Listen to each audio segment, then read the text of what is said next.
Guys, and 3, there we go. We are live. Let me record this quickly. According to the cloud. All right, guys, we are live here at Whiskey Thursday, and actually a special edition tonight of Whiskey Thursday. We are here with 3 other real estate marketers here and agents to owners.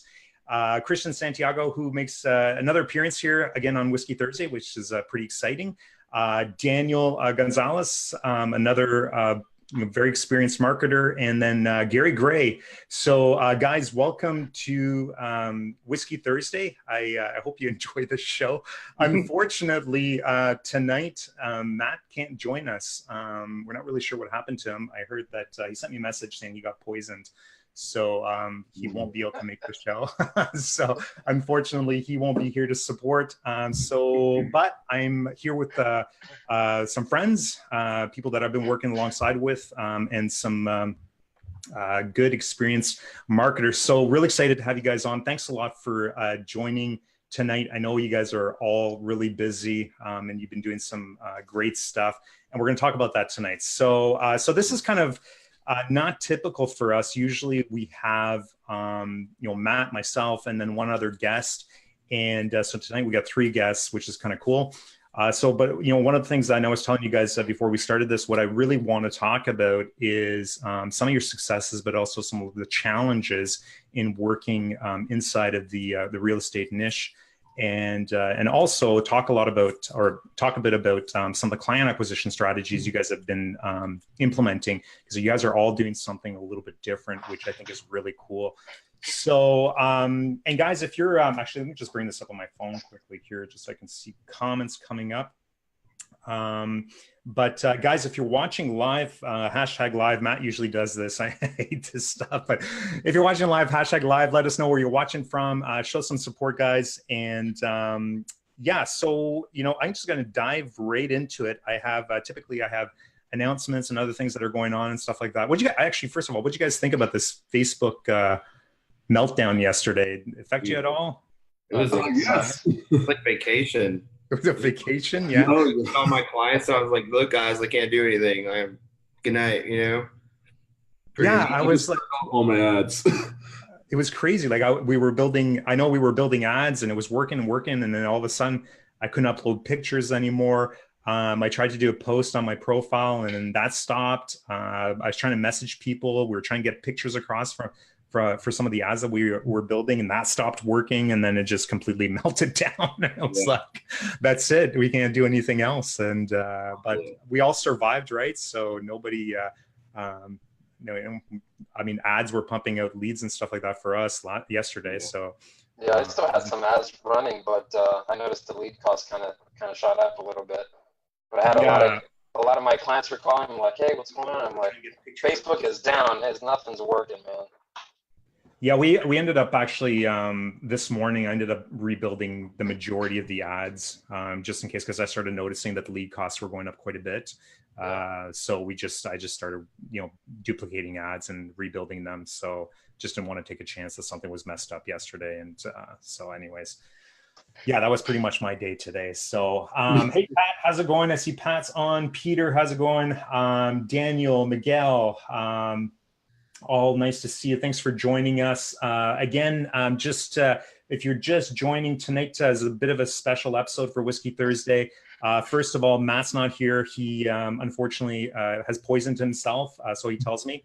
And but we have Christian here, Daniel here, and Gary with us. So all 3 of them are marketers working in the real estate niche, and all doing very, very well. You have successes. Some of you have been doing this for a little while, and I think this is going to be a really good show tonight and talk about what you guys are doing. So let's go ahead and get this started. How about we just do like a really quick intro? Daniel, why don't you tell us a little bit about yourself, where you come from, what you've been doing, and then we'll just go around and just do a quick introduction. Sure, no problem. Thanks for having me on the show, Shane. Absolutely, man, I've been following you guys for a while, and it's just a real honor to be on here with you guys. So I've been doing real estate for about 13 years. I've been a licensed agent for about 13 years. I've been doing online marketing for about 10. And so I've done a wide variety of different things. I've spent a ton of money on a bunch of different programs, probably like most of us in this group, trying to find their way through, and just trying to make a living online. So it was a real struggle for a really long time. Obviously, I learned a lot through a lot of the courses that I took and whatnot. Like I said, I've been in real estate for about 13 years. So that's been, I think that's been a real strong point for me in being able to acquire leads, acquire new customers, bring them on with a little bit more ease. And, but man, I'm just really excited to be here. I'm from Miami, Florida, native. And awesome. Yeah, weather's great. I know you guys are like cold up north, but yes. Well, now we have a friend we can visit. So anybody that's going to Miami, go visit Daniel. Yeah, come on down. Yeah. So that's interesting that you're actually. Are you still a licensed realtor or real estate? Yes, I'm still licensed. I'm still pretty active in real estate. Okay. Not so much these days because just running this agency that I have now. It's really taken up a lot of my time. It's become more of my full time than anything else. Nice. Good stuff. Well, great.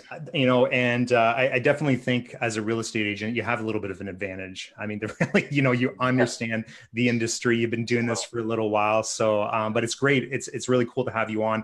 Plus we get a different perspective as well. Right. And it's one of the things I really like about working with Matt is that I get to have that real estate advantage as well. And we use that to our advantage all the time. Every time I talk to clients, like, oh yeah, one of our partners is a real estate agent. Oh yeah. Like, oh yeah, we're the licensed CAW. Yeah, it just, you just kind of throw it in there, right? And I also throw in my wife being a real estate agent as well. So that helps, it helps too. So, but yeah, great. Listen, Daniel, really excited to have you on. In fact, this is the first time you and I have actually gotten on a video and talked a little bit. We were supposed to have a coaching call today, but that got delayed.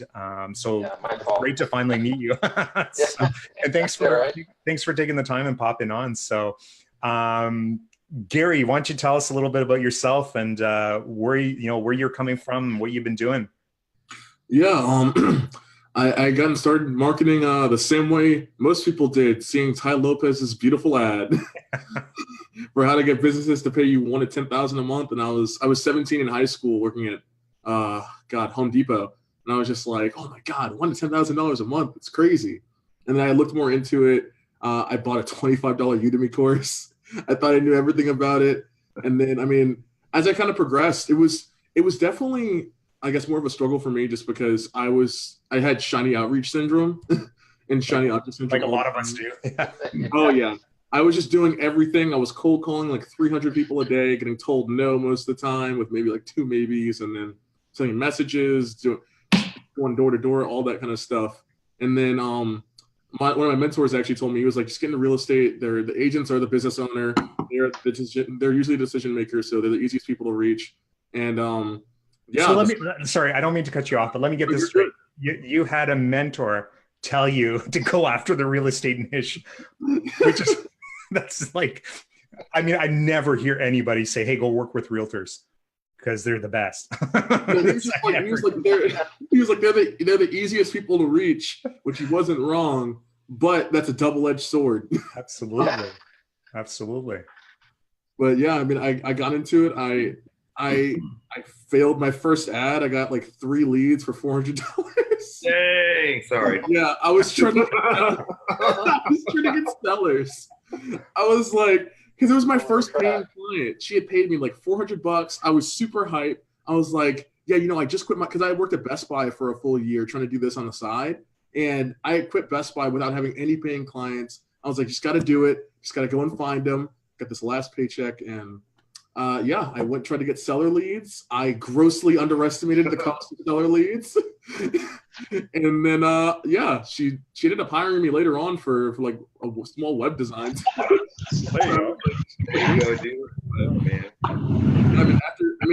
I've been searching high and low for a solution to get my doing like $9 and $12 a lead. And then as Shane knows, I told him 20 times, I took his course. That's when the lead cost went down. Like yesterday when Facebook was down, I was pissed because I had an ad that would have $1.09. So mad. I was like, how dare I pay $1.24 per lead? That is too much. Well, I told you that too, right? Don't get too stuck on those. I know. Yeah. So, well, listen, Gary, great to have you here. Great to have you part of. So, for everybody that's watching, Daniel, Gary, and Christian are actually part of our student group, so it's great to have you here. You're one of the newer ones that just recently joined, which is awesome, and you're doing some great stuff, and we're going to talk about that. So, and then we have Christian. Welcome back to Whiskey Thursday. You were on a couple months ago. Actually, no, a lot longer than that, right? It's been a little bit. Yeah. I don't know whose sound is off. I don't know if that's mine. That was Daniel. I saw his thing glowing. Can you hear me? Can you hear me okay now? We can hear you, but there's a lot of there's some, I don't know if it's not static, but it's kind of like sounds like a fan. Yeah. Of course it's gone. It's not. You're yeah. It's still there a little bit. Vacuuming in the background, right? Yeah, exactly. Yeah. It's probably the AC in the back. Oh, maybe that's what it is. Yeah. It might be it. Who knows? I'll see if I can fix it. I'll be right back. Okay, sure, no problem. So Christian, you back. You were here. Actually, it was in the fall because I remember when you were on, I was at that cottage with that crazy background, and and so you were like in Middle Earth or something like that. I remember that now. Yeah. Yeah. Great to have you back. You were on Whiskey Thursday. You have a hell of a story. But why don't you just everybody that's watching, just tell them who you are, where you're coming from, and what you've been doing. Okay. So my name is Christian, and my Cash App is Christian A Santiago. If y'all want to send me some money. No, I've been I started doing, I wouldn't call it online marketing. What I did in high school, I did a lot of video production, and right out the gate, I was helping someone run a music venue. That's my background, is music. And trickling down the line, it eventually led to me meeting one of my buddies who ran a clothing company.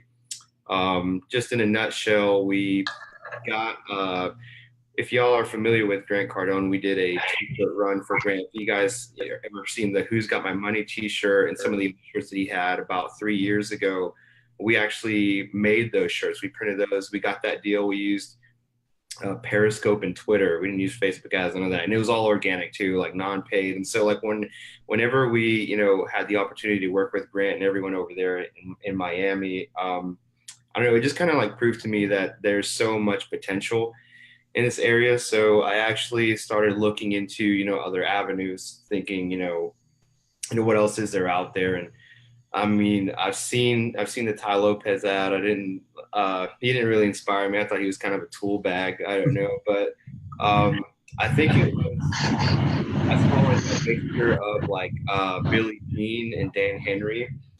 And so I actually got Billie Jean stuff and started watching it, but I don't know, there's something about Dan, I don't know what it is. I just got his stuff, and that's where I actually met Shane on that group. It was like my first ad, and Shane actually helped me out with it. It was probably about like a year. It was like 2 years ago, a year and a half. Yeah, about 2 years ago, I think. Yeah. Wow. Yeah. And I totally blew. I made a chat bot and had like 8 different offers and calling out 7 different audiences. You know what I'm saying, on one ad, trying to get everybody.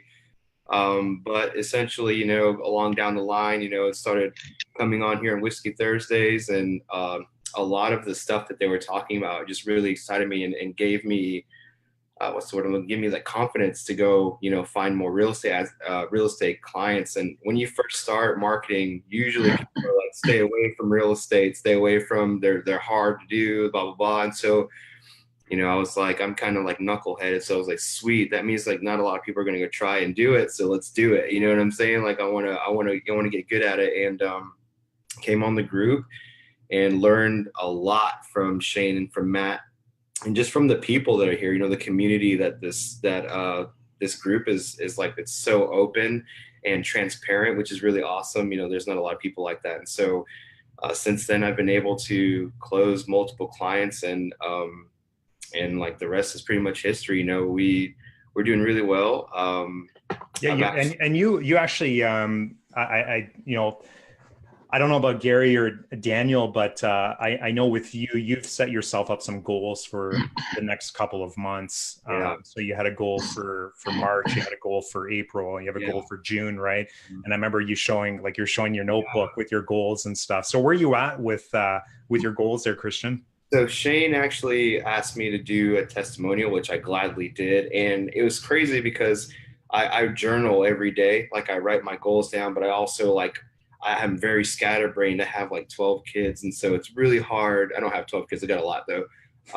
It's really hard. Like 6 kids, right? I've got 4. My fiance has 5 total. Yeah. So having, you know, that amount of children, plus trying to run an agency, plus trying to feed all these kids, I generally typically joke to people and say, like, I had no choice but to do this. Like, there's nothing that I could find that can help me for all my kids, you know? So, you know, I just was looking through my notebook before I did it. I guess I was like trying to write something down, and I looked at my goals, and I was like, holy crap, like, I literally hit my goal, and I wasn't even paying attention to it. You know what I'm saying? Like, I have all my months till about June or July written down, and I write them down over and over again. And right now in March right now we are, let's see, 2, 5, 9. We're probably about like $1,200 off my goal so far, but it's, you know, it's the month's not over, you know. Yeah, you have half a month left. I've actually got a meeting. I'm actually going to pick up a check on Thursday, and then I have a meeting with an app company that's been wanting to work with me on Monday. I've got a check to pick up on Thursday, so I don't know. You know, potentially we can make that happen on Monday, and I'll hit my goal for March. But seriously, like, just working with this group, working with Shane, with Matt, following what they're doing. You know, I've been able to hit those goals consecutively, not just because, you know, I wrote it down 30 times and it happened, but because I implemented, you know, what they teach. And I think a lot of people get hung up on, well, how do I do it? Well, it's like the way that I approach and get clients. I didn't even know how to do email marketing or text marketing or a lot of the stuff that they talk about. So I sold that, you know what I'm saying? I sold that first. And then when I got the money, I learned how to do it. You know, I just, like, you know, got to it and learned, and, you know, the rest of it. That's and I love that. And, you know, I think a lot of people that get success, they just go out there, get a client, and then figure it out after, right? Yeah. That's exactly what I did. So I got into this like through Dan Henry. It was the same thing, but I was building websites. So I ended up in this bad situation with an old company that I was working with, and some of you know the story. But anyways, I started building out websites and apps for websites, things like that. That's what I was doing. And so I got on Facebook. I wasn't actually using Facebook. In fact, my Facebook account I literally had 0 friends on my Facebook account because I hated Facebook. It just like it actually said 0 friends. I wouldn't accept anybody on Facebook. So I stumbled across Dan's free group is what I ended up in. Thinking that I could get into that group and then start spamming it, right? And like maybe pick up some business. That was what my intentions were.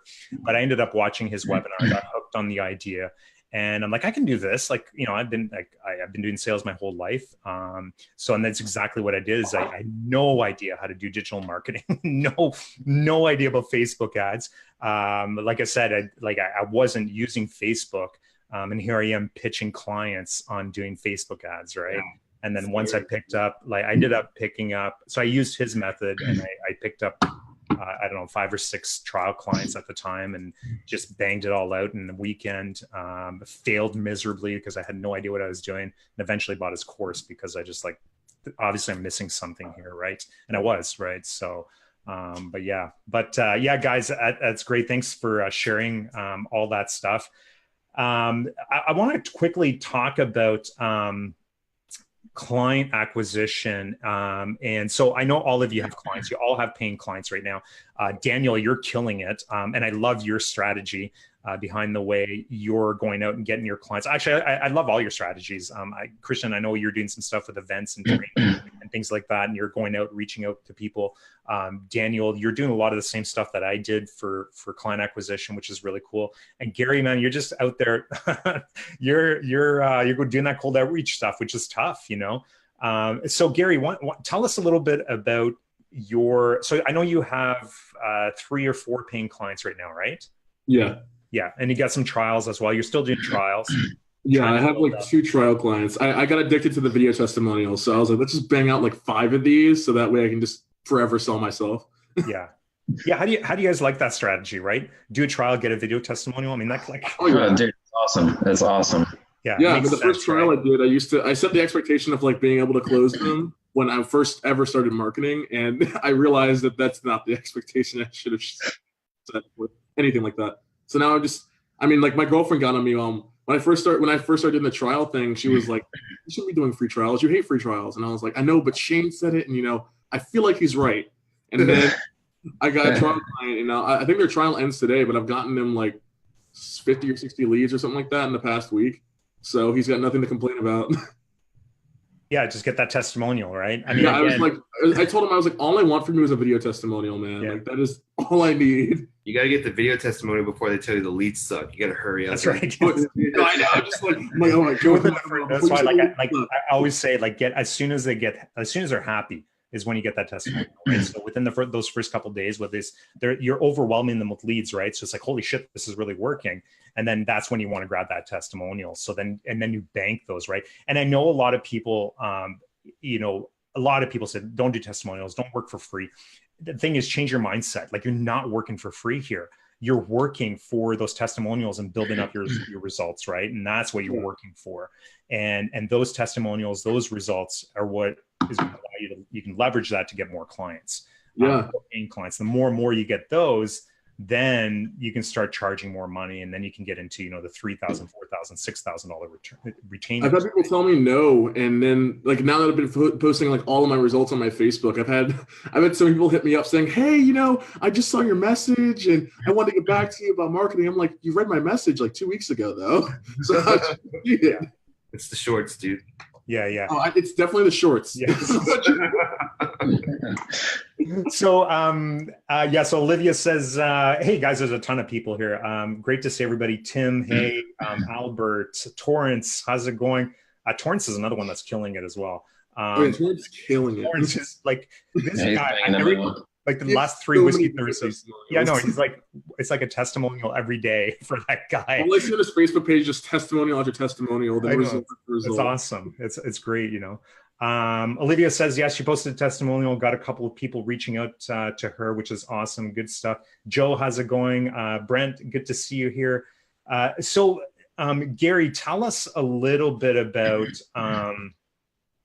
your acquisition method, because I know you're doing a lot of cold outreach. Yeah, simple. Message, follow up. I usually would just send a Facebook message. I use LinkedIn Helper to just do that in the back end, and whatever bites I get. I mean, like my message is incredibly simple. I think it's like 2 sentences. And so you're reaching out to them through Facebook? Is that what you're doing, or through LinkedIn? Yeah, through Facebook and LinkedIn. Okay. So you're doing LinkedIn. Are you doing like an automated acquisition through LinkedIn? Oh yeah. I use LinkedIn Helper for that. There's no way I'm gonna go and manually do it. I used to manually do it when I had like zero money. Yeah. I was like, let's just start banging out. I would wake up at like 7 a.m. and just spam 200 invites, and then go back to sleep, wake back up with like 30 accepted invites, and then just go message them, and usually get ignored. No, that's great. That's great. So I see Matt's finally joined us here in the chat. Thanks for joining us, Matt. I hope you're feeling better. But not enough hashtags. I know it's because you're not here, Matt. I'm sorry. It's like Matt's always the guy. Like, hey, hashtag, right? So Gary, okay, so cold outreach through LinkedIn, and then cold outreach through Messenger. I send a message to their Facebook page, and I'm very aggressive about following up. I mean, like, I'm sure a lot of the fortune really is in the follow up. Yeah. Because some agents just genuinely forget to respond to you, or just for whatever reason don't get back to you. So I will usually wait, like, I want to say 2 to 3 days. If they haven't opened the message, I just give them a call. If they open the message, I'll usually send them a follow-up one just to test and see if they're actually ignoring me. And if they read it really quickly and don't say anything for like a next few days or whatever, I'm like, okay, I'll give you a call. And I mean, like, I guess I think I told Shane, I just have fun with my sales. Like, it's a game to me. I'll honestly just I don't have a script or anything when I'm reaching out to them. You know, the goal is to just pitch them on the appointment.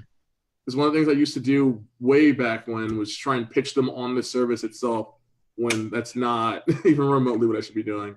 So, yeah, so you're basically you're trying to get them on the phone, or at least through that first initial message, just get them onto an appointment. Yeah, just get the appointment, and then, you know, because they can kind of guess from when I, like, especially because of the way my profiles are set up, they can see what I do. So if they just want to tell me no, then I'm not hurt by it. There's plenty of agents out there. No, that's great. How is I'm curious to know how you're doing with the Facebook Messenger outreach. What do you want to know? Well, I'm just wondering what, you know, like how you're doing it, and what your success rate is with that. Because that's a tough one, right? I mean, first of all, it's manual. Yeah. And we've done a lot. Like I know Matt and I have done a ton of outreach through Facebook Messenger. We had a lot of success with it, but we were doing, you know, videos and reaching out and basically analyzing business pages and things like that. But what is, you know, what are you doing, and what sort of success are you seeing with that? Yeah, so I'm sending out just a really simple message, just talking about, I'm a big fan of under promising, over delivering. So I'll usually just tell agents, you know, like, hey, I can get you like 20 to 30 happy home seekers or whatever. And happy home seekers. Yeah, literally just happy home seekers. That's a good one. I was like, man, I gotta differentiate myself, because everyone's saying I can get you all these leads. And I'm like, no, I want you to get you home seekers, because that signifies happy home seekers. I'm not, Shane, I'll send you a screenshot of people say I can get you happier home seekers. Yeah. I had 2 agents out in Los Angeles literally just offer me a job on their team for sending them messages, because they tried to tell me no. And I was just like, I compared, I think I made a comparison of my job to Tinder for real estate agents and prospects. I was like, just think of me as a dating service for both agents and prospects. And then I was like, speaking of dates, when's a good date to talk? Oh, it's like he'd shut me down at first, and I just totally ignored it, because he was just like, oh, is this lead generation? And I was just sending emojis and gifs, and I was just having fun with it. So, like, I mean, I'll usually say out of about every 10 messages I send, I'll usually get between like 2 and 4 yeses. It just depends on how much fun I'm having with it. Yeah, that's not bad, actually. You know, through that's like really cold outreach through Messenger, that's pretty good. I think your personality probably plays a big part in your success too. You know, once I mean, you're having fun with it, right? I mean, yeah, it's literally, I mean, like, I used to take it super seriously and be super butthurt if someone told me no. And now, like, when people tell me no, or like give me an answer that isn't a direct no, I just keep pushing them until they say yes or no. Yeah. I'd messaged a lady who was running a terrible ad, absolutely piss poor. And I was like, oh, it was a Messenger ad. And I was like, how many messages did you get? And she was like, oh, well, it's none of your business. And I was like, well, obviously none, but that's okay. We can change that for you. And she was like, I don't want a marketer right now. I don't need anyone doing marketing. And I was like, well, you haven't gotten any messages. So how about this? I was like, when's a good time to talk? And I told her I had like free time the following day at like 1 p.m. And I was like, what's your best email? So I sent her over the calendar invite. I did not get off the phone with her until she accepted the invite. And I called, and I know I have like a follow-up call with her or something like that, but she was really opposed to it. And then I told her everything, and she was like, oh, well, you know, I didn't know you could do all that. And I was like, you know, you shouldn't have tried to reject me at first. I think she tried to reject me. She rejected me within the first 10 seconds, and I was like, oh, you know, I don't want to be brushed off like that Tinder match who you kind of like, or who you kind of think is attractive, but you don't really think is attractive. I was like, you know, you gotta give me the full first date experience. I was like, that phone call is like our first date. And she started laughing from it. And I mean, like, drawing the date comparison has been my best thing. Although, like, I just do all this stuff on the fly. I don't know where it comes from. Like, dude, you're hilarious. Like, you see some of my messages, my girlfriend's just like, what the hell are you? Why are you saying this stuff to people? I'm like, it got a meeting, didn't it? They set the appointment, didn't they? That's awesome. Wow, I love it. I like that. The Tinder thing I like, right? Yeah. I don't know where it came from, man. I was just like, it was just 2 agents that were really, really good out in Los Angeles. And I was like, I want to close them. I was like, I need to get closed. That's awesome. Yeah. Good stuff. I mean, when I talked to him on the phone, I talked to him for like an hour and a half. And I know at one point we started talking about like In-N-Out Burger versus Five Guys. Like they were just like, they were like, you're like the fifth person to reach out to us this weekend, and you're the only person we've told yes. And I was like, well, I wonder why. They were like, you're just funny. You send gifts. You're fun. You're real. You like Facebook gifts through the messenger? Is that what you're saying? Yeah. Because when they ignored me at first, because I sent them a message, they ignored me for a little bit, and I sent them the baby come back gift. That one has worked wonders for me. That's just a pro tip right there. Send baby come back. So what's the correct gift flow? Like, what's the gift follow-up sequence? Maybe we need to release that. Then I'll send a message. Big masterclass. Yeah, exactly. We need to have a master class with me hosting it on gift follow-up.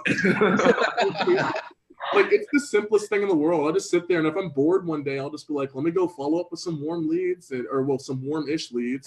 And if they ignore me constantly and just keep doing it over and over again, I have fun with it. Just send them gifts. As they keep ignoring me, I'll just send them more and more gifts. And it's really, what's really interesting is that you kind of have this attitude. It's like, what do I have to lose here?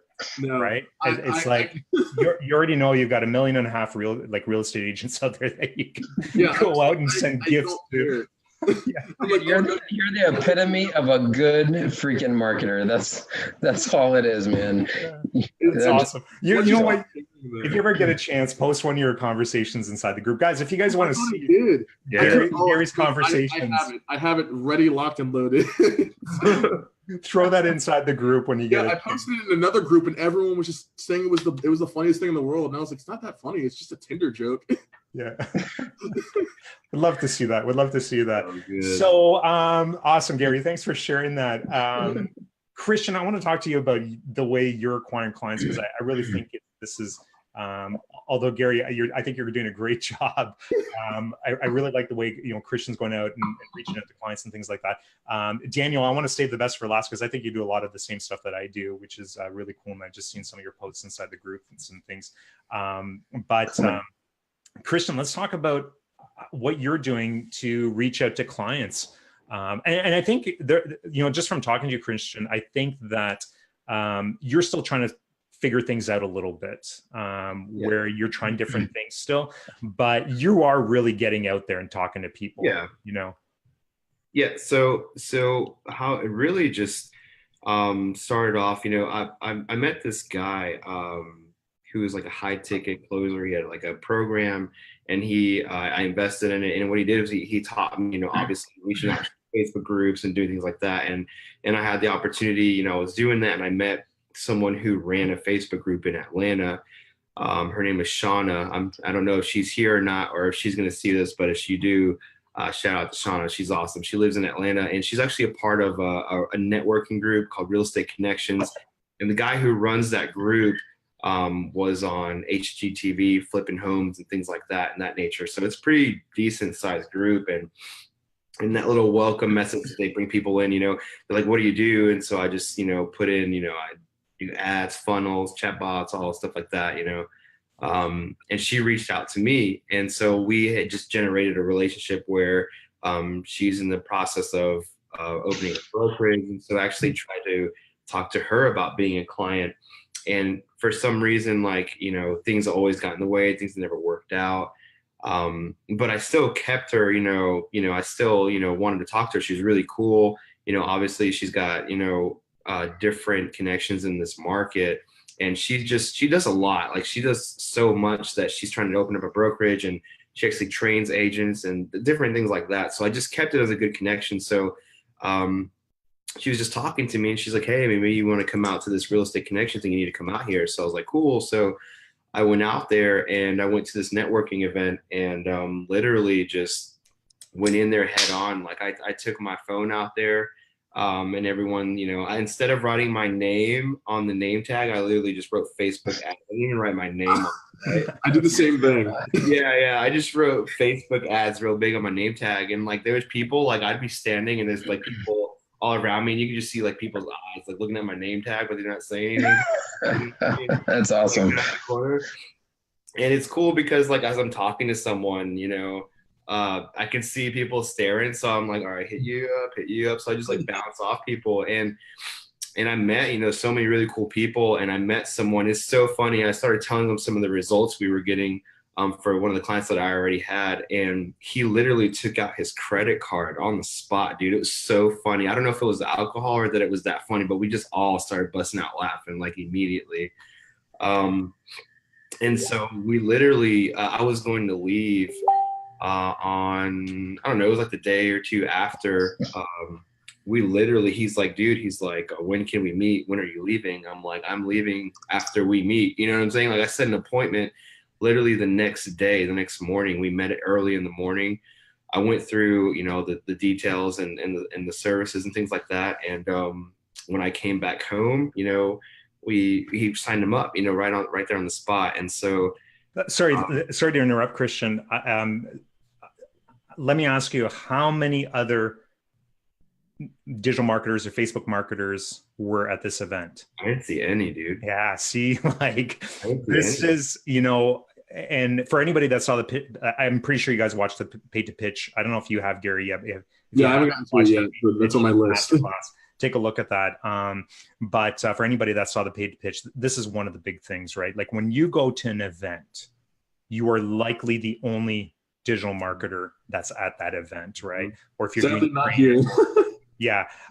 And so what that does, it just, you know, when you're doing cold outreach, when you're doing those cold calls, cold emails, you're one of 100 or 1,000 people reaching out to these real estate agents, right?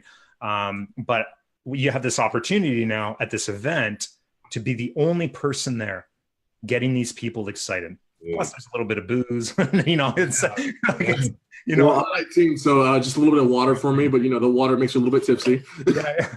Well, yeah. And so, but it allows you to build that instant rapport with them, right? Because now they trust you. And I think you kind of saw the light after this event. Yeah. Yeah, for sure. So like you said, like when you go to these events, the only real companies that you see out there are like lenders, insurance companies, you know, financial advisors has been one of my big ones.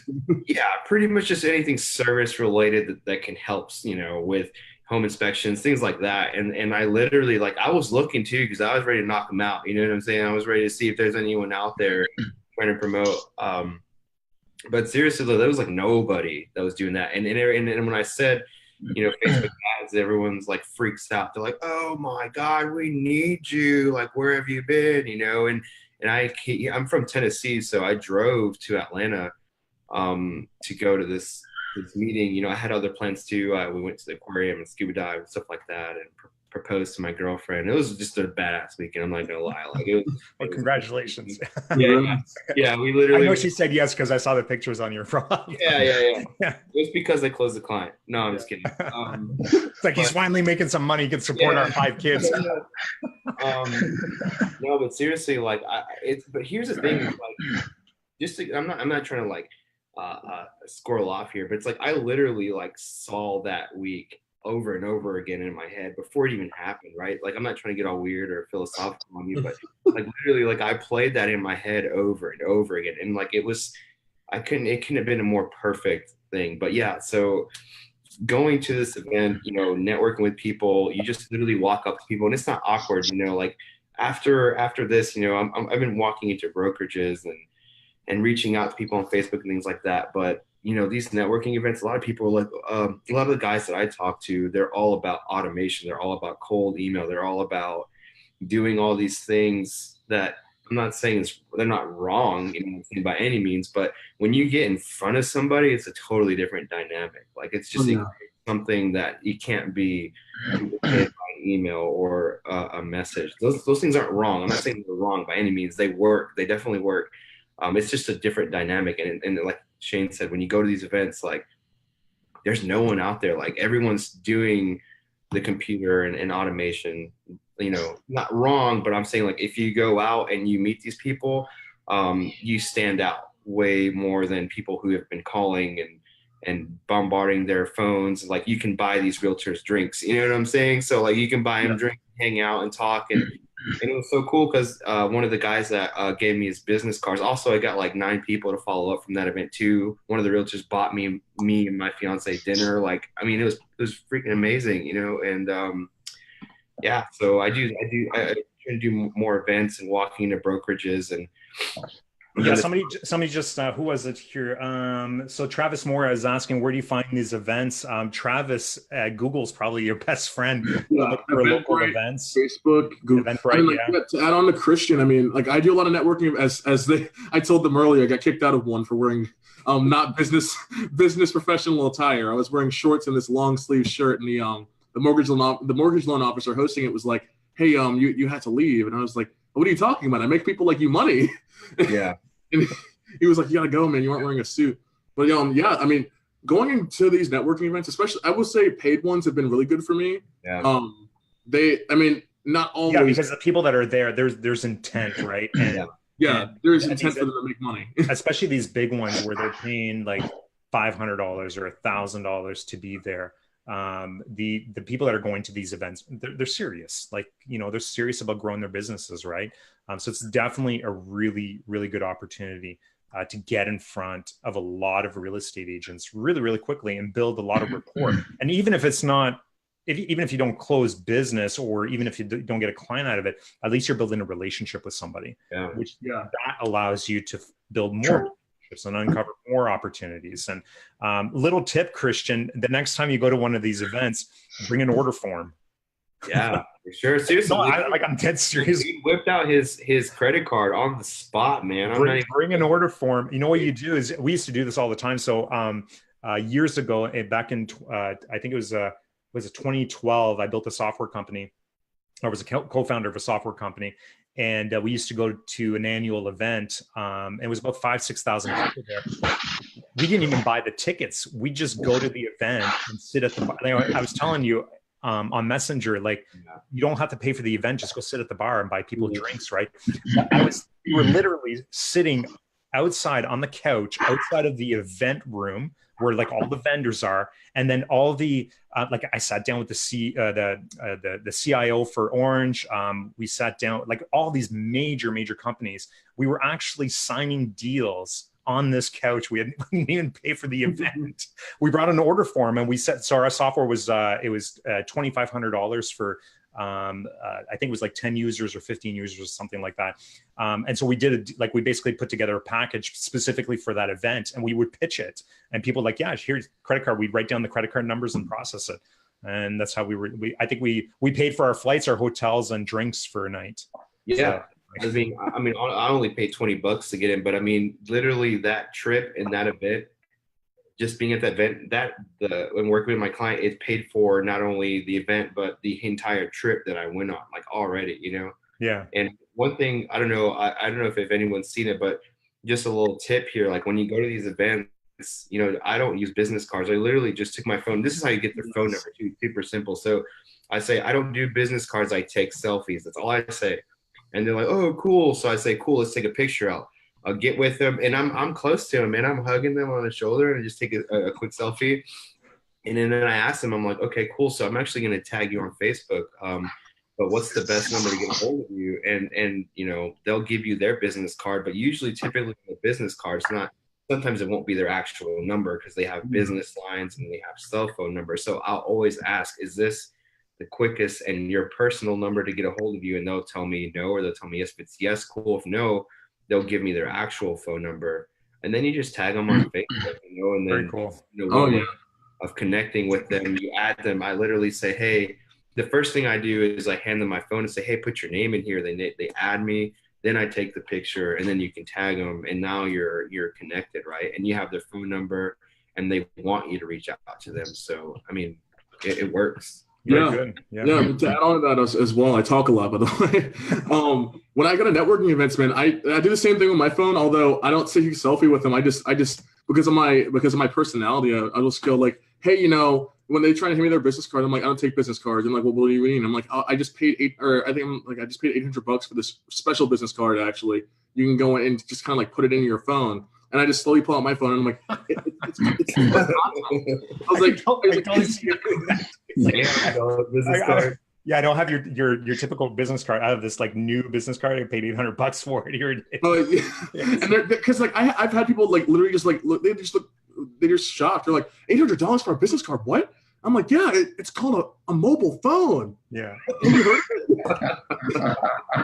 Albert says, yeah, and Albert, that's a great idea. He says, build out a bot and get them into a sequence. That's another great way to do it too. You could always print your name tag with that thing on it and just have them scan that thing.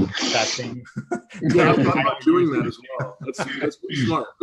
Yeah, and but that's another great way to get them into get their contact information and get them into a sequence.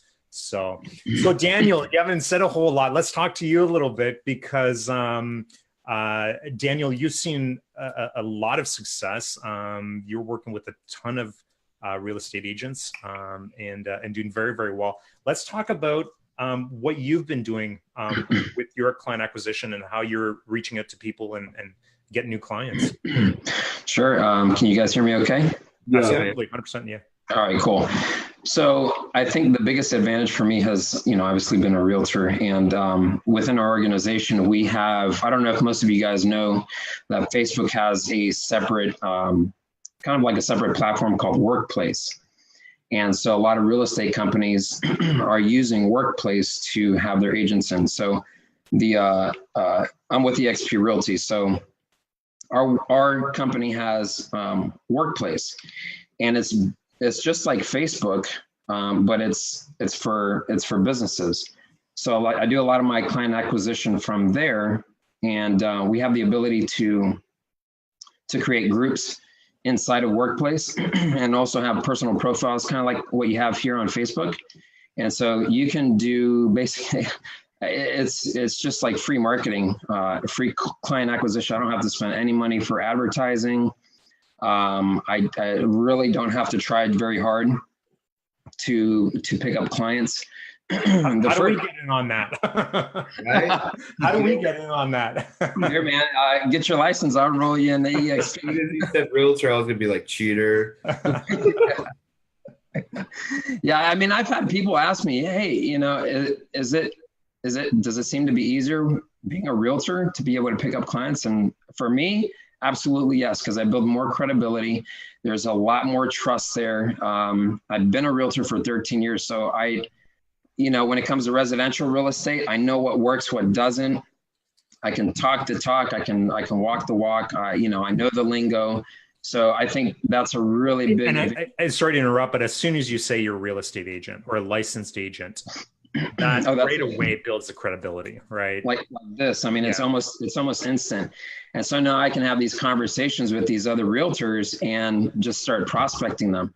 But when I first started off, I just like you, Shane, I saw one of Dan Henry's ads come through, my timeline, and I was in a position where, even though I was doing e-commerce, I was doing affiliate marketing, I was doing all these other things, making a little bit of money here and there, but nothing was really, it didn't pay the bills. It didn't take care of what I needed to take care of. And saw one of Dan Henry's things for getclients.com. I said, man, this is just like exactly what I need. Bought it, got in, went through the modules. I think before I even started doing the modules, I did that trial client post that he mentioned about. And instantly I had over, I want to say close to about 40 comments on the trial client posts within our Workplace. And I was just like, whoa, man, this is crazy. So I started replying, and it took a little bit of time because I was going through the modules and just kind of learning that side of the business. And it's just a really big need. I think being a realtor and then talking with other realtors, lead generation is by far the number one issue that they all have. Then the number two issue is that they want to learn how to do it, and they want to learn how to do all of these different strategies and Facebook ads and boosting posts and all of this crap. But it's a skill set just like anything else. You have to learn the skill set, and a lot of realtors have been in the business for 10, 15, 20 years. They have been so accustomed to selling real estate that to try to take something else on, it's almost becomes overwhelming for them. So they're really looking for that out and bringing somebody in that can actually handle that for them. So I've been able to post, do different posts. I created a group inside Workplace, so I specifically have it just for Facebook leads, and it's just grown organically. I have other agents that that are clients within my group that are within a Workplace, and they do testimonials for me. So they're posting. I don't even post anymore.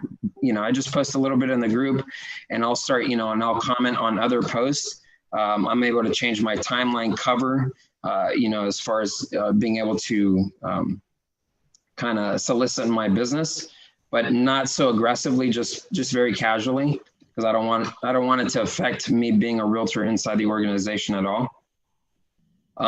And what else? So I know that you've done quite a few trials, yeah. And that's been a big part of your client acquisition strategy as well. Yes. And I also feel, just from seeing some of your comments and some of your posts inside of the private group, that you feel a bit of empathy for the agents, where you really truly feel like you can help them out. Mm-hmm. And so you go that extra mile, right, to help these guys out, and let's do a trial here. Let's see if we can get you those leads, and let's build your business. And I think that goes a long way, as a marketer. If you can do that, I think that goes a long way with the real estate agents. Oh yeah, absolutely. When I do on all of my prospecting calls, and I told myself before I started this new business venture, I told myself, and I'm a Christian, but I also prayed and asked, I asked God to align the right people in my life, so that way I can serve them, and let that be my number one priority. Like, money will follow. It doesn't matter what business that you're in, as long as you keep that person first and not yourself. I know, it was a really hard concept for me to grasp and understand when I first started marketing online. Like, why am I going to put the person first? Dude, I got to make money. Like, I got bills to pay, you know what I mean? But when you actually put the client first and put that realtor first before yourself, I mean, it's a whole different level of business, because they can feel it, they can see it. And not only that, then they start referring you. So I have absolutely zero ad spend. I don't pay for any ads for my business. I don't pay for any type of marketing. I just connect with realtors. I do a good job, and then they refer me out to other realtors. I'll give you an example. I have this one client that I brought her on. I sold her $1,000 package. She came on. I haven't even disclosed. You won't even know this, Shane, because I haven't disclosed it to anybody. Only a couple of people and my wife. She came on. She paid, my setup fee. She paid the first month. Got her going. Within the first month, within about 3 weeks, launched a bunch of ads for her. Started building leads and whatnot. And just long story short, she came back and she said that she had cancer. And so I was like, oh man. She just shared it, and she started bawling, and I was just like, oh my gosh, and then she goes to tell me that she didn't have much in her savings. Like, she just about as much money as that she paid me was kind of like the last draw from her savings. And I know she wasn't telling me to try to persuade me to give it back to her. And I kind of struggled with that for a couple of days because I kept feeling this tug in my heart to say, here, just take your money back. I'll run your ads for free. And so a couple of days went by. And on top of that, her boyfriend left her after 10 years. It's like, you're going to have every agent in this room now call you. It's like, Daniel, you're the guy. Where can you run my ads for me? I don't do free ads anymore. But for this agent, I felt that calling. Like, I felt it in my gut to be like, listen, here's all your money back. I will be more than happy to run the ads for you for free for as long as it takes until you close the deal. And she started bawling again. I mean, she was so grateful. And I was grateful because I was able to do that for her. And here's the kicker. Out of that, she had invested she invested a large amount of money for another lead company. They only got her like less than 10 leads. They put a fake testimonial on their website. So now this is so cool because now she gets calls from other agents asking her, hey, how's this company? You know, what have they done? Can you tell me more? And she just flat out tells them, they suck. They haven't done anything. They will take your money, so on and so forth. Call this guy. He's my ads guy. He does an amazing job. Here you go. Here's his number. Here's his contact information. So I've been able to pick up 2 or 3 clients just off of that. Oh, dude. So just right there, that's just like gold, man. Yeah. Just gold. Great story. And yeah, absolutely. You know, and you actually did post that inside the group, by the way. Yeah, I would say I feel like you did. Yeah, you talked about it. And so true. And again, you know, I think that goes a long way when you can have empathy for the people that you're working with, and really just put the people first, right? And try, like, you're really there to help them grow their businesses, and whatever does happen, you adjust with that, right? It's not always about the money. It does come with good work, you know? Yeah. But yeah, thanks Daniel for sharing that. A couple questions here. Let's see here. Brent's asking, are you still really active as a real estate agent, or are you mostly now focusing on the marketing side? I still am focused in, not that I'm focused in real estate still. I get clients referred to me from other clients that I've done business with, and so I'll help them. But the majority of my time from morning till late in the evening is all this. I mean, it's just 100% my agency, and it keeps growing, and I think I'm up to like 16 or 17 clients right now, and I'm waiting for. Congratulations, by the way. Great. Thank you. Yeah. Thank you. And I'm not saying it, you know, to like toot my own horn. Because you're a realtor. It's all good. Yeah. Yeah, but I mean, Christian thinks you're cheating here. just a little. Just kidding. Totally joking. Well, you got to leverage whatever you have, right? I mean, that's you know. Yeah. Like Christian has his bow tie, and yeah, I had a bow tie. That's right. Pat's asking, Daniel, does EXP do Facebook ads through KV Core automatically? Someone mentioned to me that EXP does that, but I don't know how that works. Obviously, your ads are better even if they do. So do you know much about KV Core? I don't work in it. I actually have it set up for my own my own EXP site, and KV Core does have we have the top of the line suite for KV Core as a company, as an organization, and KV Core has so many different tools inside. It's unbelievable. You can launch Facebook ads using squeeze pages and within KV Core. I don't use it. I tell my agents that I don't use it, and they're like, seriously? I'm like, yeah. Everybody that does it doesn't really get really great results to begin with. I mean, people leave their name and their email, but there's no way for them to leave a phone number because you can't incorporate that. And, probably about 90 to 95% of the time, they're not able to reach anybody. These and the main, and if you guys are not in any of Shane and Matt's courses, you guys are missing out. It's hands freaking down the best money I have ever spent on any type of program, marketing, anything, dude. This has kicked my business into high gear like insane. Yeah, and to follow up with that, I mean, also to follow up on what Daniel said about just the customer service. I mean, ever since taking Shane and Matt's course, customer service has been #1 priority. Yeah. And I've closed more deals faster than I ever have. I mean, this probably, don't follow my example. I'm only 19. I shouldn't have done this shit. But I spent You're only 19. I didn't realize that. Oh, yeah. I'm 19. You're only 19. Okay. I literally got a Discover card, spent $1,000 that I did not have. And I was like, I got to fucking do this. And sure enough, I went and made the money back in a week. So I was like, hey, this worked. Awesome. Good stuff. Well, I'm glad you guys are enjoying it. Honestly, very thankful for having all of you part of that student group. You guys are working really hard, and everybody else that's watching that's part of that student group. Thanks for being part of that. It's actually been a great group. I love doing it. Matt loves doing it.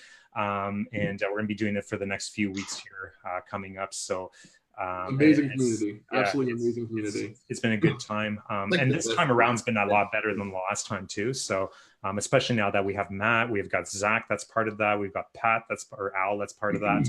And we've got some cool stuff coming up here in March as well that everybody's going to be able to benefit from. So awesome. Really, really cool. Yeah. And so, yeah, great guys. Great stories. Let me see here. I noticed a couple questions here. And anybody take this question. So Travis asks, do you get crap from agents who say, if you're generating so many leads, why don't you just make millions yourself? Oh my God. Yes. I've had so many agents try and convert me to an agent. They're just like, oh, well, why? Like, I had a guy try and get in an argument with me at a networking event. I didn't argue back with him. I just kept like responding blankly. But he was like, so why aren't you an agent? You know, how are you getting all these leads if you're not an agent? And I was like, I just study it. I just study how to get leads for agent. Well, you should be an agent. You know, why aren't you being an agent? You can make more money. And I was like, I don't want to be an agent. With 19, I don't want to be an agent. Well, you know, it is an interesting. I mean, that's an interesting objection, right? Because I mean, if you are, you know, I sit down and you guys have seen the ROI calculator, obviously. Yeah. Oh, and I sit down with what do you guys think about that? Dude, helpful? Yeah, dude, awesome. Okay, good. I've literally like before you start, like I've had one of my clients like has told me twice now that she's thinking about stopping. She's one of those clients that Daniel was talking about. She's been in the game for 14 years, super old school, doesn't know how to do anything.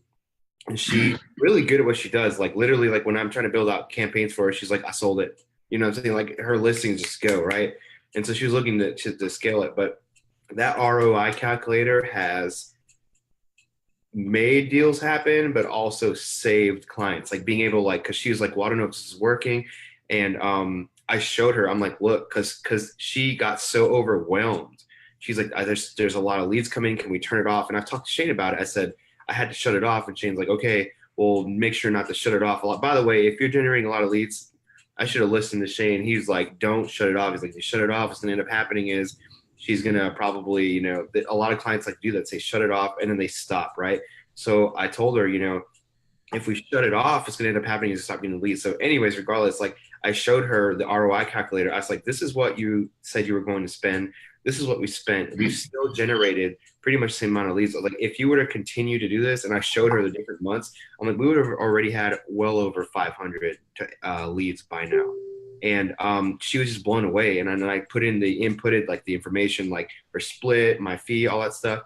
And now we're in, let's see, February, March, January, February. I think we're in 4 or 5 right now. And like she texted me the other day, she's like, oh, I just signed a buyer's contract. Today she told me she sent one of the leads out to get pre-approved with a lender. Like she's starting to actually see them start to come in. She's getting in contact with them now. So it's like learning like just those tidbits from Shane, using the ROI calculator, and obviously setting those expectations, which is like, that was just a free nugget that people put out, like setting the expectations. Yeah. But you seriously, that ROI calculator, dude, you could have just sold that alone, man. I'm serious. Is the ROI calculator available for me to buy? Sorry, Pat, it's not for sale. It's just part of our student group, but Pat's actually a good friend, so I'll someday when we get on the Zoom call. Cash at me, bro. I got you. Yeah. Hey, bro, Venmo me.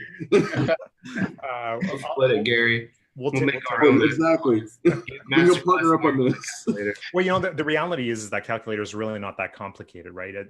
It's not a complicated calculator. It's just, I think the thought process behind it is what's important, right?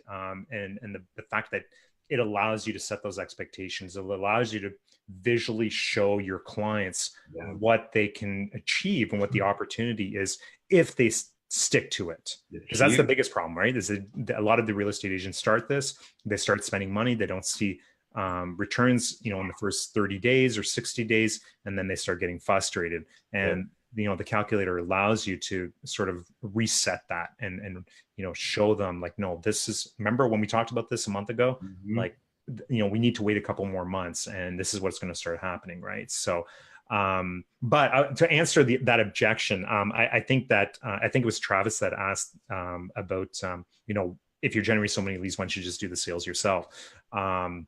So part of that, and I can understand that part, because when I sit down with some of my clients, and I'm showing them this ROI calculator, and they're spending because some of our clients are spending $1,000, $1,500, $2,500 a month on Facebook ads. That's just the ad spend, and we're generating $3 leads, and they're seeing $1.5 million worth of commissions at the end of 12 months. Yeah, that question is going to pop up in their head, like, why aren't you just doing this, right? I think that's part of. I basically I'm honest with them. So I don't want to do real estate. Like, I don't want to sell real estate. I like what I'm doing. I like building my own business, and I like, I like doing the lead generation side of it, and working with real estate agents and trying to help them out. Essentially, and that's usually, I've only ever had one person tell me that, why don't you just do this yourself, right? The other side of it is I do have my wife that's a real estate agent, so we spend money on her ads. So, I am kind of doing it for myself as well. But I think that, sticking to your guns, and basically saying, listen, I do lead generation. I'm a marketing consultant. That's what I love to do. There's nothing wrong with that. You became a real estate agent to sell homes. That's what you love to do. So I'm here to help you. Yeah. Right. So yeah, Travis had another question. Travis, full questions tonight, man. Good to have you on. Let's see here. Where did I go? So Travis asks, what would you say your percentage of Facebook leads are unresponsive? This is a really good question. Actually, Daniel, why don't you answer this, because you've been working with a lot of real estate agents. You have the background in real estate, so you kind of understand the process behind following up with the leads and the leads that you are generating. So he's basically asking what the percentage is of those leads that are unresponsive. Unresponsive? Gosh, I don't know if I could put a percentage on it. Sorry, guys. That's all right. I don't know. I mean, to be honest, when I talk, when I talk to my agents before I start doing the ads for them, I reiterate it multiple times. I tell them, say, listen, the leads are going to come in like a flood over the next few days, then we'll scale back on the ad spend a little bit. And so you'll start seeing the leads come in maybe 2 to 5 a day. But I tell them, say, listen, when these leads come in, you have to call them right away. Like you can't wait an hour, you can't wait 2 hours, you can't wait 24 hours or 2 days to call them back. You got to call them within the first 15 minutes. If you don't, those leads will go cold. And then shortly after that, you have to continuously follow up and call them, even if you don't want to. You just have to do it. Because a lot of the agents that I bring on, they're very comfortable prospecting. They're very comfortable talking with the leads themselves. I know a lot of the price points that they're at. So they don't want to spend a whole lot of money, especially if you're bringing, an ISA team on board. Because, Shane, you charge an awesome amount of money just for that, but you get the results for it. So these agents are very comfortable prospecting themselves, and I tell them, say, listen, you got to follow up at least 23 times. Like there's at least 23 touch points, anywhere from 12 to 23 touch points. You have to follow with these prospects. So it's really hard to put a kind of like a number or percentage on top of unresponsive leads. I would like to say maybe 50-50. Every agent, I'm generating anywhere between 100 and 150 leads on a monthly basis. So I keep them really, really busy. And, but I do tell them, say, look, it's going to take you anywhere from 2 to 3 months to really start seeing something from those leads that are coming in, especially if you're relentlessly calling them and following up. Because if you're not following up, the fortune's in the follow-up. And they understand, that because they know if you don't call them back, they're going to go with some other realtor, and they don't want to lose that lead. So again, it's just really hard to put a percentage on how many of the leads are unresponsive, but it really doesn't matter, because if they just get one, it's like, like Russell Brunson likes to say, you're only one funnel away. Dude, these agents are only one buyer or one seller away. Especially if they have a buyer for 2, 3, $400,000. I mean, that's a pretty good sized commission. So absolutely. So I'm going to answer that question because okay. we see this a lot. No, but thanks, Dana, for chiming in on that. But so we built our own ISA team. We had a follow-up team. We did the follow-ups. We did the phone calls for the agents. So I have a really good idea of what the agents have to go through, but I also have a really good idea of what the agents don't do. And so we did follow-ups for Florida, for Ontario, for BC and Calgary, as well as small parts of Texas. So we have a good range of different markets. And we probably were doing, we probably called anywhere between 10 to 12,000 leads or so is probably what our team called. Out of those, we were able to reach close to 95% of leads with good data out of all those regions. That's huge. Wow. That means that every person that had a correct number, we were able to reach.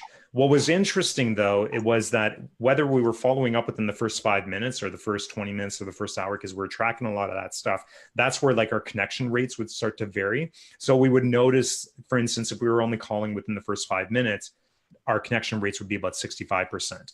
If we were calling an hour later, then our connection rates would drop down to about 45%. And but the reality is that as long as the data was good, we were able to connect with about 95% of the leads. That's crazy. There is not out of the. I was just looking at the data not long ago, and so the way our system was set up is that we had 12 call attempts, one after the other. So we did 3 calls the first day, and then every day after that, up to 12 calls. And I think that we may have hit 12 call attempts on maybe 1 or 2% of the leads. So that means, the point of all that means that if the data is good, there's no reason why you can't connect with the leads. The problem is whoever's making those phone calls is not calling enough. That's at the end of the day, that's it. I was talking to, and we had him on the show not long ago. We built a campaign for one of my clients, ran it for 48 hours, spent $500. I think we ran it for 3 days actually. Spent $520 on the campaign, generated a crap ton of leads. It was one of the campaigns I posted. We were generating leads every 11 minutes. It was a great campaign. We ended up getting 9 buyers to pre-approve with a lender. I think we got 2 listings out of that in 3 days for $500 worth of spend, but the agent's a rock star. Like I remember calling him at 10:30 at night saying, "What are you doing?" He's like, "I'm texting the leads." It's like that's what he's doing. Right. I have another client that's another rock star. Same thing. We did, 120 leads in 5 days. He booked 22 appointments, 3 listing appointments. Again, like they're reaching the leads. The leads are fine. There's nothing wrong with the leads. And if your agent is reporting back that there's something wrong with the leads, you really need to start digging into those. And then you're going to probably start uncovering that either they're not making enough phone calls or they're not following up. Period. I agree, man. I have one client out in Texas, and she's super savvy, when it comes to Facebook ads, social media. And so I have all the leads funneling right into her KV core. And she's got a team of like 2 or 3 agents on board, along with her team leader, as well as herself. And within the first week, she already had, like six buyers going and getting a pre-approval and 1 listing already done, like just within the first week. Yeah. So, but they were like, they were calling like crazy, man. She was on top of it.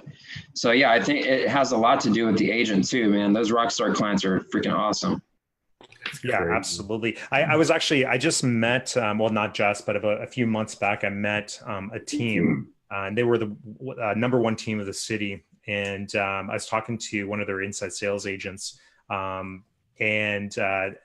this is where I got, and so you guys have noticed now with some of the stuff that we teach inside the student program, where we no longer send lists, right? So you guys have noticed that, like, we've gotten away from this idea of sending a homes list or even details on a listing or anything like that. Like, none of our ads now include that stuff, right? And we ended up getting this idea from this team that I was talking to. So this one inside sales agent was responsible for 67 closings in the first 3 months of the year. Holy crap. So from January to March, 67 transactions. Yeah, all online leads. So I was like, what are you doing? That's so different. And she's like, well, what are you doing? That's not working. So, she went through our ads and she went through some of our scripts and stuff like that. And she's like, okay, well, here's the one thing I don't do. First of all, if they want a list, they have to come meet me in the office. That's the first thing. They want any information about a listing. They want a list of homes. They want a list of foreclosures, anything like that. They have to come to the office. And when they come into the office, they sign a buyer's rep. And that's it. Like, that's the way we do it. And that's how they're killing it. Like, they're basically exchanging the appointment for something else. Right. So, and I thought that was a really interesting way of doing it. And that's when we started changing a lot of our ads to stop, and it's a lot less work to not have to send a list. It's way less work.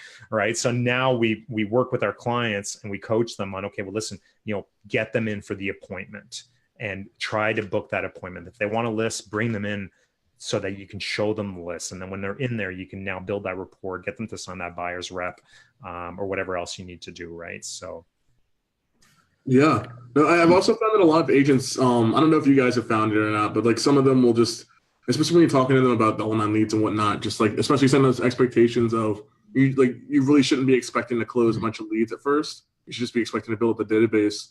They're like, oh, well, how do I handle these online leads? How do I use your script and all that? And I'm like, just treat them like a person. And they're like, well, the online leads, I don't know them. They're not referral. And I'm like, that's your problem. You just have to treat them like a person. Just chill out. Like, I've had a lot of agents where I have a trick question in my script, literally just to see like if they're qualified or not. I'm just like, how quickly will you respond to online leads and how would you respond to them? And sometimes I'll even just do like a quick role play. I'm like, just pretend I'm an online lead. How would you respond to me? And they start stuttering, stammering, and just kind of like acting all weird and treating me like I'm an alien.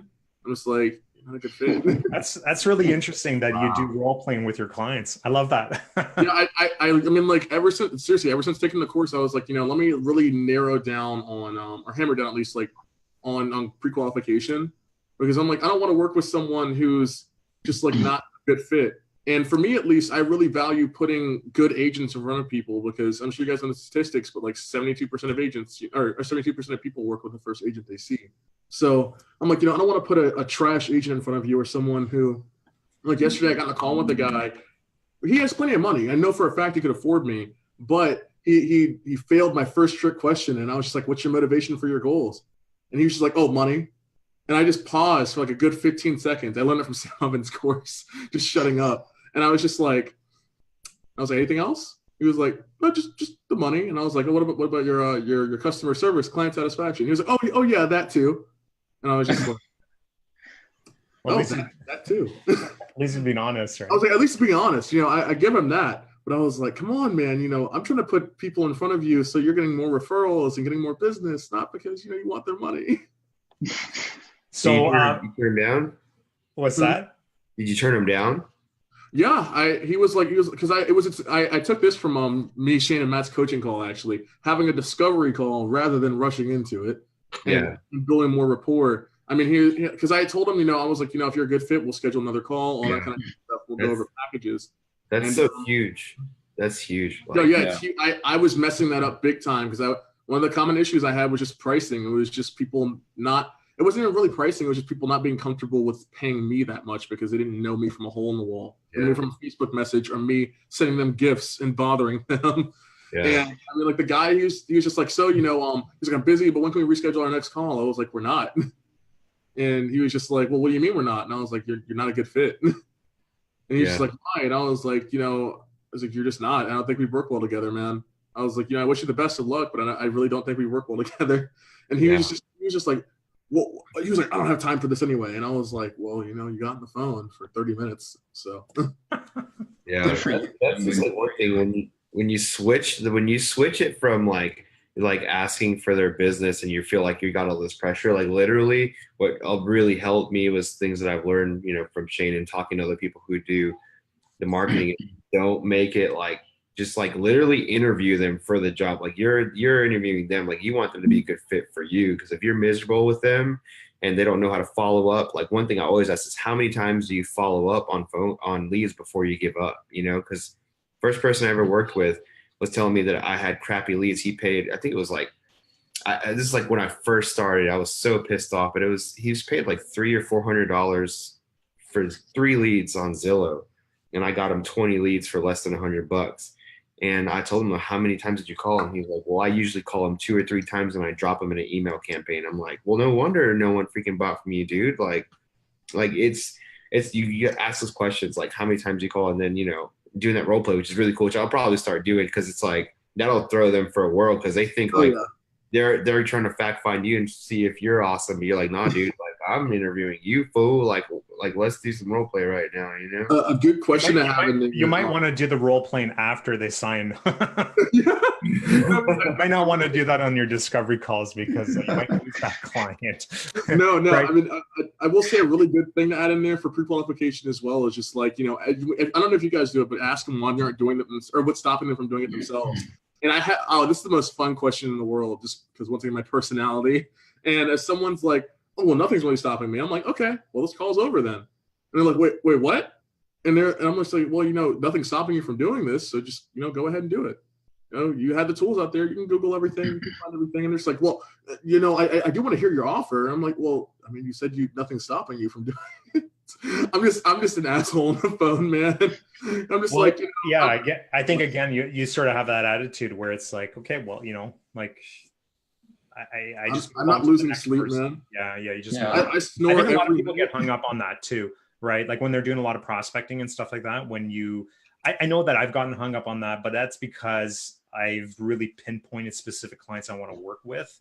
So like, I'm really, like my acquisition might be a little different with those types of clients, but if you're doing a lot of cold outreach and you're booking 10 appointments a week, you have the luxury of like just going through them, right, and trying to find the right person that you can work with. Yeah, my goal is to close just one or two of like I would say between like 20 to 40 appointments I get a week. It just depends on like the game of Facebook Messenger, man. It can be really, really fun and really, really rough.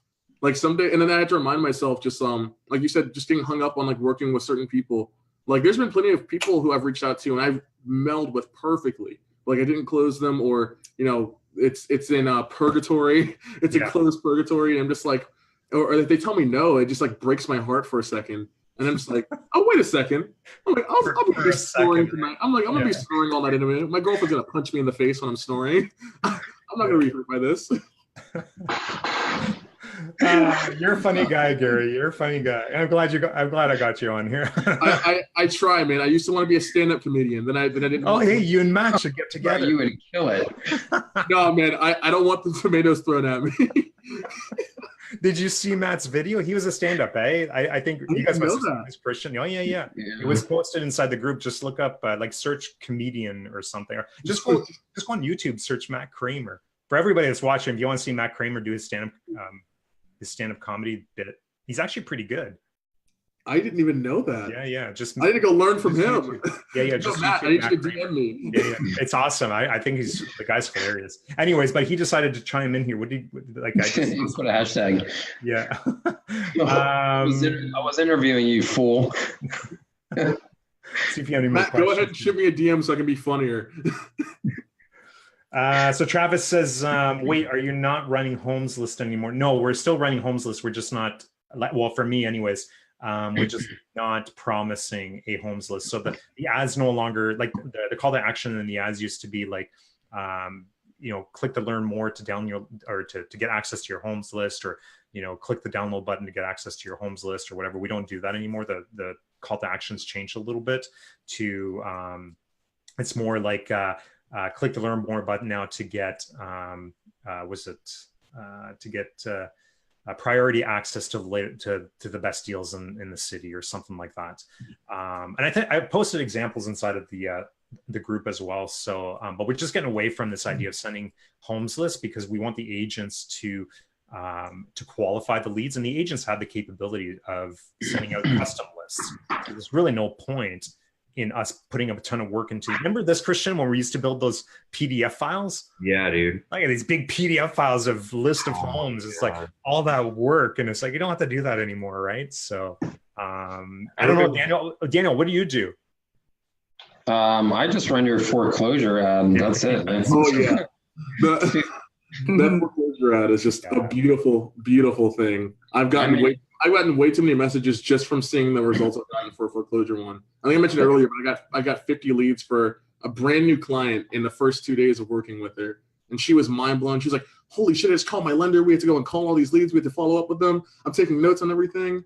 I'm just like, well, so I'm actually interested, Daniel, since you have a lot of clients and you're running this. One of the big concerns is quality, right? What are you seeing? How are you working with those agents to position that? I just preset them before, after I bring them on and they pay me, and then I'll tell them after they pay me. Conveniently after they pay you when you trap them. I trapped them in the money trap. No, so I pull them on as a client, and I pre-frame it, and I let them know what kind of ad it's going to be. But I don't just let them know, listen, this is a foreclosure ad I'm running. No, it's like a foreclosure and best deals ad that I'm running for you. And then I kind of go off, not on a tangent, but I kind of go off on an example of using people are always looking for the best deal. It's kind of like when we walk into a Target, what's the first thing that we do? We're always looking for the sale, right? So if you apply that in real estate, it's the same exact thing. Everybody's always looking for the best deal in their town. So the leads that are going to come in, some of them they're not going to leave their real information. It's going to be fake. I kind of give them the negative up front. And I let them know that, it's the same with any other lead generation company, Realtor.com, Zillow, all of these other big platforms. It's the same exact thing. You're going to get false information because people just want stuff for free, or they're looking for something that then they discover, that you don't have it or whatever. But then I reiterate, listen, you're going to get people that are serious. They're going to engage the bot. They're going to engage your ad. And, and those are the ones that you really want to focus on, as you're making your calls, and you'll know as they come in. So that's how I kind of pre-frame that. And that's been mainly my main ad copy that I've been using is that foreclosure ad. That thing is freaking gold, man. I call it the light switch. Oh yeah, dude, it's great. And the other thing too, like I run it a lot in parallel with other campaigns as well. So, because you can get leads cheap enough, which frees up budget to run, to advertise listings or to do open houses or to, just continue to add value to your client. We do a lot of content marketing as well. So video marketing. So you can use, if you've got a budget of $500, but it's costing you $300 to generate, 125 leads, then you can use another $200 to do a little bit of content marketing, right? So yeah, that campaign is great. Matt says the foreclosure ad is money. I had a client the other day. I ran those against a homes list. He says leads were no different, and if it weren't for my labeling of the leads, he wouldn't. I don't want to read the rest. Sorry, Matt. Yeah. If you honestly, Matt, if you, dude, he should just jump right onto the call, man. Exactly. What are you doing? What are you typing messages laying down because you're too sick? I sent a client in Los Angeles the other day, and I told her about I was like, we're gonna do the foreclosure ad. It's just a light switch. Look at all these results. It's all good. And she was like, oh, well, LA doesn't have any foreclosures. And I was like, oh, Zillow says it has one foreclosure and a bunch of pre-foreclosures. So I was like, there's your list.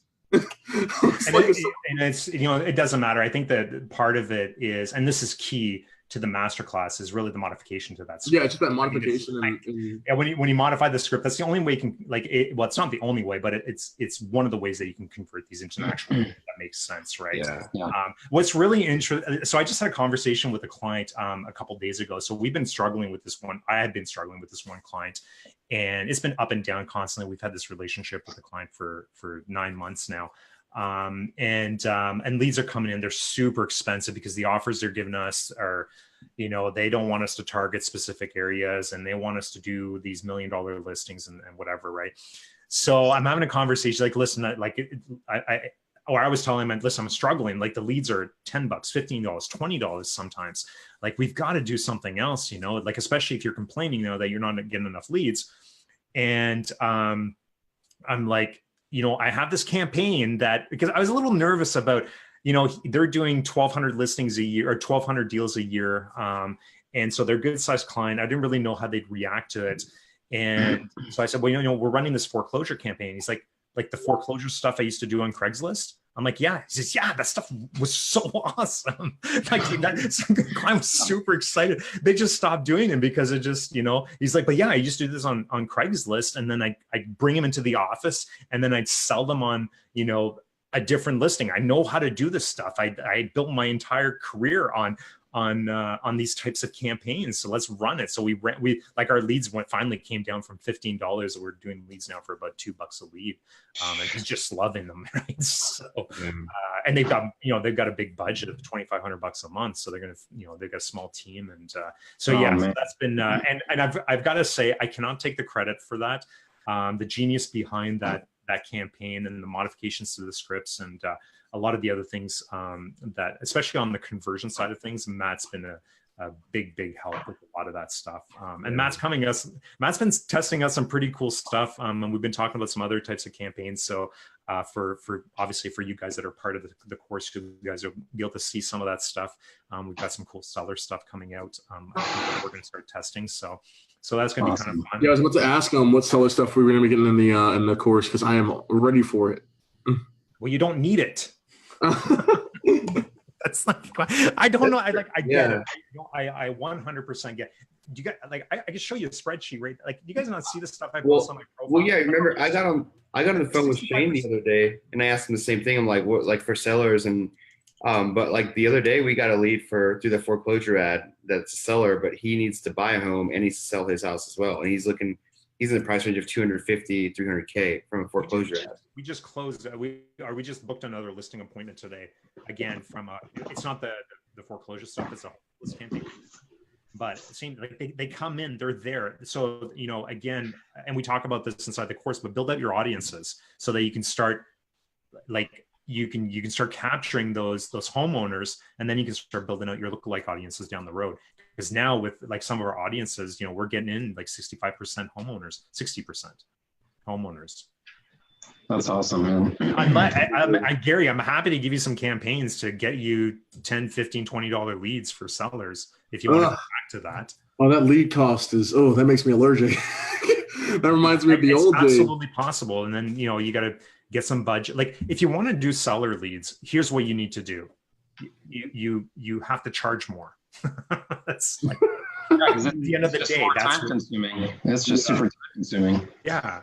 Charge $4,000 and then, come back, book another coaching call. And then we'll start figuring out those seller campaigns. So they're absolutely possible. It's just, you need bigger budgets, Yeah. I learned that the hard way the first time. I learned the real hard way. Yeah. I went and made a PDF, got a PDF with 7 tips to increase the value of your home. I spent like 10 hours just creating everything. There's 3 leads, man. Well, and Daniel, I mean, I'm sure you're aware of this. Any other real estate agents that are watching this live, I'm sure they're aware of this too. A lot of the sellers, a lot of that is built on rapport and trust and relationships with a real estate agent, right? And first of all, half of the leads, half of those sellers are going to work with another real estate agent. They're going to work with a real estate agent that they worked with. That's just statistically. So half of those leads are gone for you. right away off the bat, right? And the rest of it, you're gonna start building up relationships, right? So now you're competing against all the people that have signs out on the lawns in the neighborhoods. You're competing against the people with the billboards and the bus stop signs, all the other marketing that they're doing online, the flyers that they're passing out. Like they're, you know, the agents that are killing it in these neighborhoods where they're dominating those neighborhoods, they're spending money. And sure that they are the leaders. And so what ends up happening is those sellers are drawn to that because that's what they want. They want to work with people that they trust and that they've seen over and over again. They see the sold sign on the house down the street, you know, that's who they're going to start working with. So that's what you need to do. Yeah, I agree. There's this one agent just in the community that I'm in, and I see his bus signs all over the place. He gives like 1% discount off of the listing fee, but I mean, he's been doing business in this area for the last 30 years now. His daughter's doing the same business with him, and he's on every bus bench. He's on. I mean, the guy makes a killing off of the listings just in one little area, and that's all he focuses on. He doesn't focus on the rest of Miami. He focuses on just their little community where we live in, and you know, there's probably about maybe like 200,000 individual, people that are living in our area, and he dominates it, man. He's like the only realtor in here that's been around for like that long and just killing it. That's why you see as so apply the same concept, but to social media. Yeah, exactly. And then you'll start getting the leads for sellers and stuff. But you need the budgets to be able to do that kind of stuff, right? So, you know, start putting out, like, you know, start working with the agents to put out more video marketing, more content marketing in front of the same people over and over again. And then what ends up happening is you get these sellers that start popping up, right? Yep. That are people that are reaching out to these agents directly. Joe is inside the private groups. You really reach out to him because he's been doing some really cool stuff. I know he's been on, you guys probably know who he is. He's been on some of the Whiskey Lives and or some of the lives, and then Whiskey Thursday. He's been in the group coaching calls as well. So, but he's done a lot of that kind of stuff, right? Where he's just putting up more and more and more content. And then people start reaching out to him because they keep seeing him, right? They see him on social media, on Instagram and Facebook, and, you know, so. It's just natural. Yeah, exactly. Yeah. So listen, guys, 11 o'clock, I can't believe 2 hours, almost 2 hours has gone by. Holy shit. Craziness. Absolutely crazy. I really, really appreciate, I don't see a whole lot of questions. Matt's got a couple questions. I'm going to ignore those for now because they're way too long. Poor Matt. I'm just kidding. We miss you, Matt. Like, it's fun when you're on here. We miss you. But guys, I really, really appreciate you guys coming on here and sticking around for 2 hours. This is awesome. Sure. Everybody that's watched, thank you so much for watching. Guys, you still have 28 viewers watching you guys. That's impressive, you know, after almost 2 hours. It's because Daniel's a realtor. That's why. Is that why? Hashtag realtor. Yeah, guys. So one last question, and this is a question from Matt. So I'm going to ask it.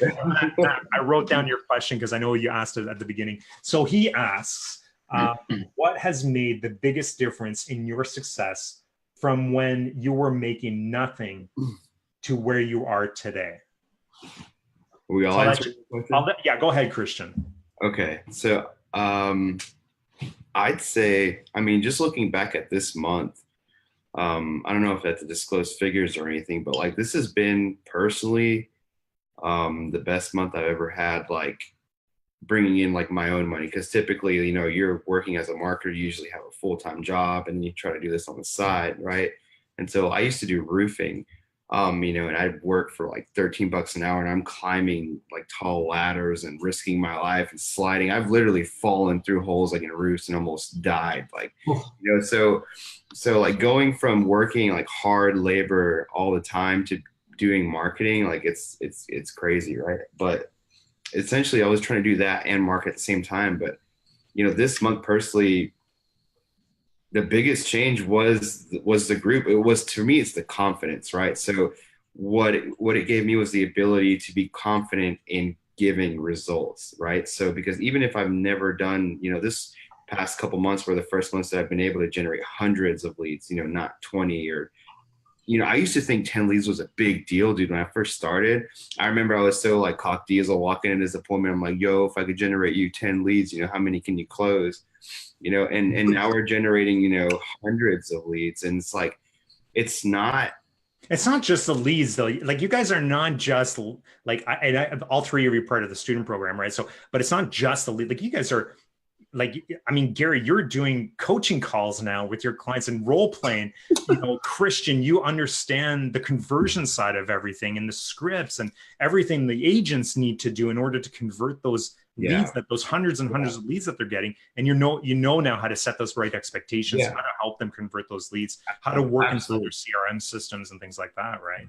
That is huge. And I feel like that's the only reason why I've been able to retain them for that long. Setting expectations, which I learned from you guys, being able to nurture the leads, which I learned from you guys, being able to generate the leads, which I learned from you guys. And I always tell my clients, like, I am not just a lead generation company. I want to help you grow. I am your partner. We are in this together. If there's anything I can do to help you out to make this easier, you know, by all means, like, let's do it, right? Just learning Lines Desk, you know, learning how to use Active Campaign, learning how to use all these different things that you guys teach in your courses, and learning, you know, that just builds confidence. Like, I feel like I can just go like walk out anywhere, talk to a realtor and get business. Not because like I feel like the best, but I feel because I know that I have the tools set in place to make it happen. And I've seen growing from getting, you know, a little bit of leads to getting a lot, and then seeing people sign buyer's contracts, seeing leads come in, 250, 300K buyers that are looking to buy and sell their homes with my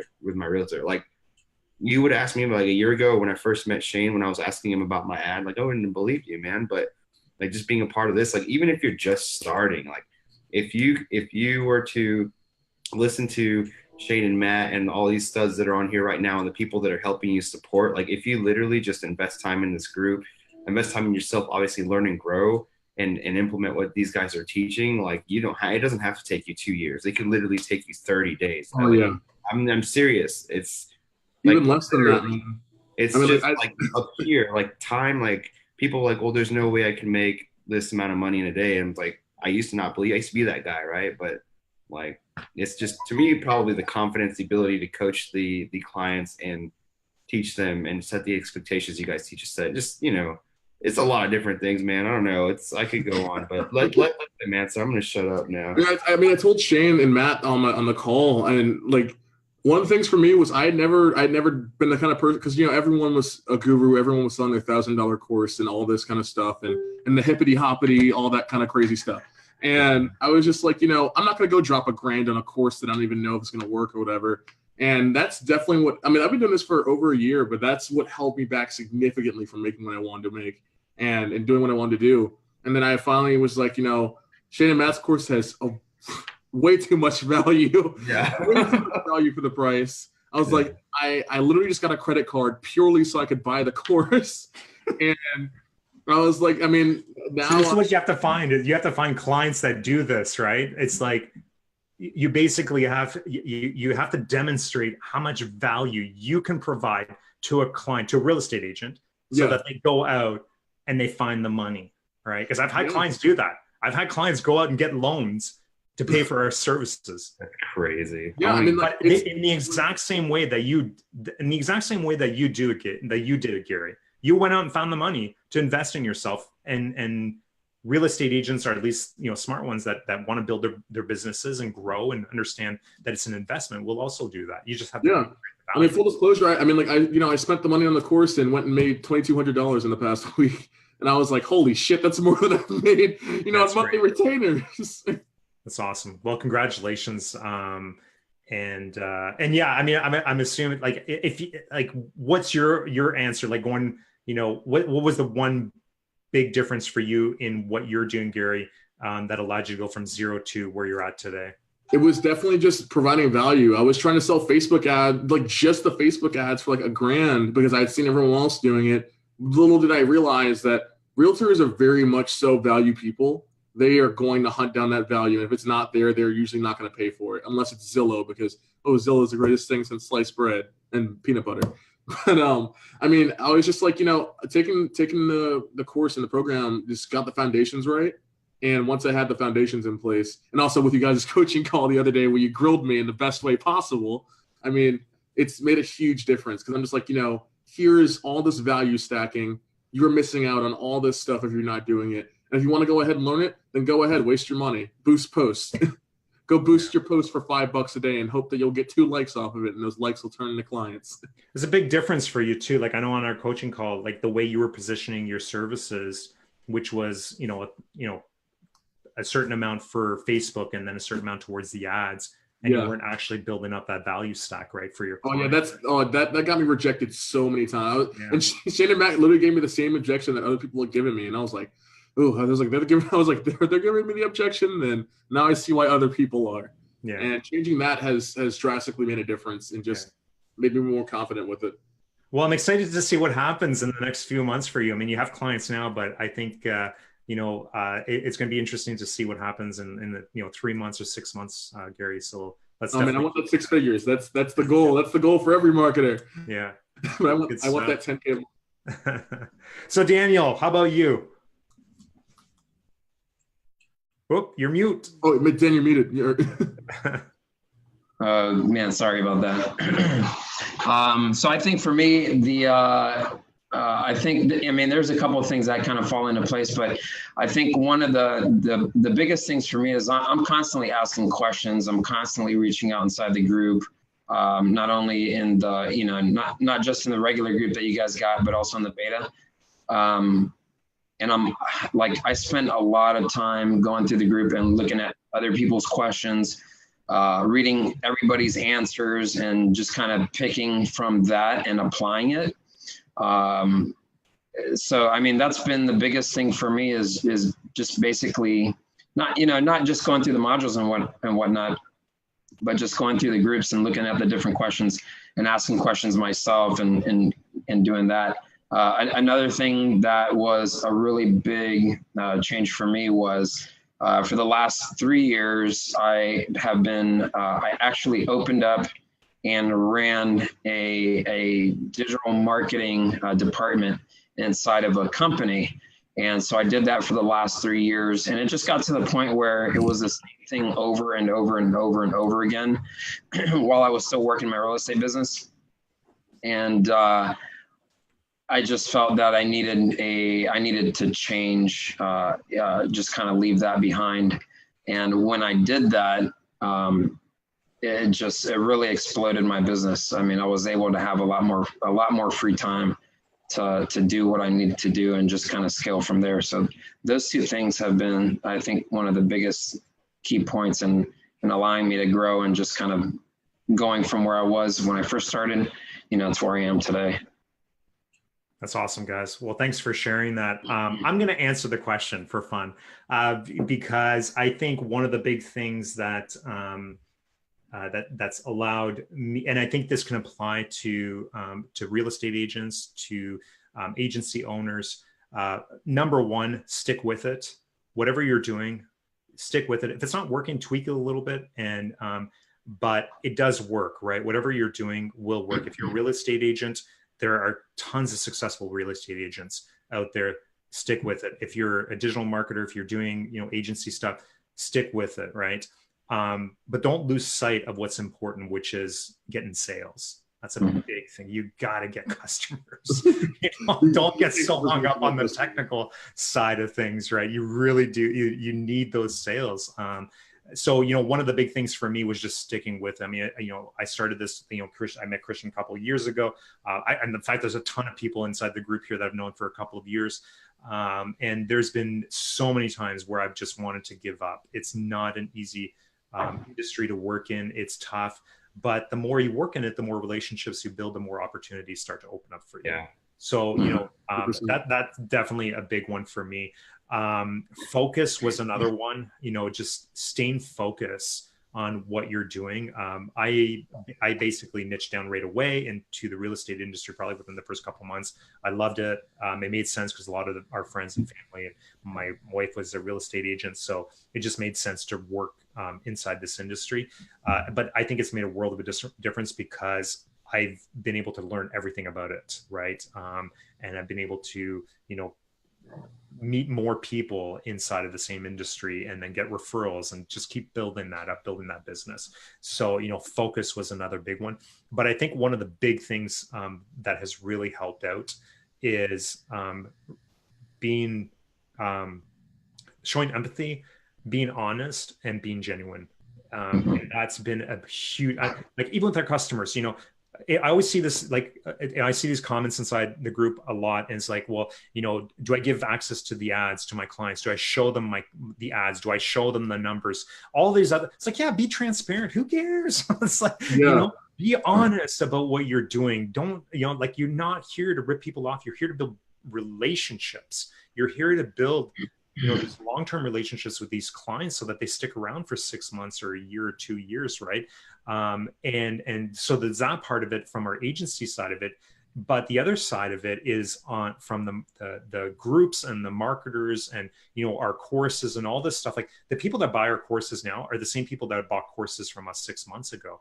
You know, you guys have all bought courses from other people. You're inside of our beta program. You bought our master classes. I can't tell you how many students bought the master classes and then bought the student program. Like, it's just, but it's because of the rapport and the trust and the relationships that have been built. And you guys know I don't hold back inside the groups. We're, you know, we're talking about what we're doing. We're showing our ads. We're, you know, all of this stuff. Like, we're, you know, so, you know, I think continuing to add that value to your clients is really what's going to be able to accelerate your growth and your success inside of this business. Yeah, I mean, like, celebrate. That's my thing. But yeah, I mean, like, definitely try and celebrate your client wins too. Like, I'm honestly probably just gonna for that client I got the 50 leads for in 2 days. I might just go buy her a cake for, because we're about to cross 100. I'm like, here's a cake for 100 leads in the first month. Keep working with me. Take a picture. Dude, take a picture of that. No, I am. I'm probably gonna go and call whatever place is near her, because she's in Missouri. So I'm just like, I obviously am not gonna go and drive from Tampa to Missouri, but I will treat her to something. I saw the funniest thing the other day. It was like a guy who works for ecom. Whenever they hit 6 figures in their ecom business, he literally turns on the Lion King theme song and pans the phone up to the 6 figures. Just like, like, as soon as I thought that was so funny. That's pretty cool, actually. I might have to do that. Yeah, I might steal that. every time he finds a certain number, he just does it, dude. He just sends it to them. Yeah, cool. Well, guys, I don't want to keep you guys. I know it's really, really late. And again, I want to thank you for so long. Daniel, Christian, Gary, thanks so much for being on Whiskey Thursday. Pleasure having you. Thanks for sharing your stories. And everybody that's watching, all 21 of you right now, thanks a lot. If you're still watching, #Trooper, let us know that you're still here. It's always nice to know who's sticking around till the end. And that's it tonight, guys. Thank you very much. And thanks, Shane. Yeah, we'll talk to you later. See you later, man. Take it easy, guys. Stick around. Guys. Yeah, stick around until I find the end button here. Oh, all right. Speaking with Shane, you guys send me over the recording.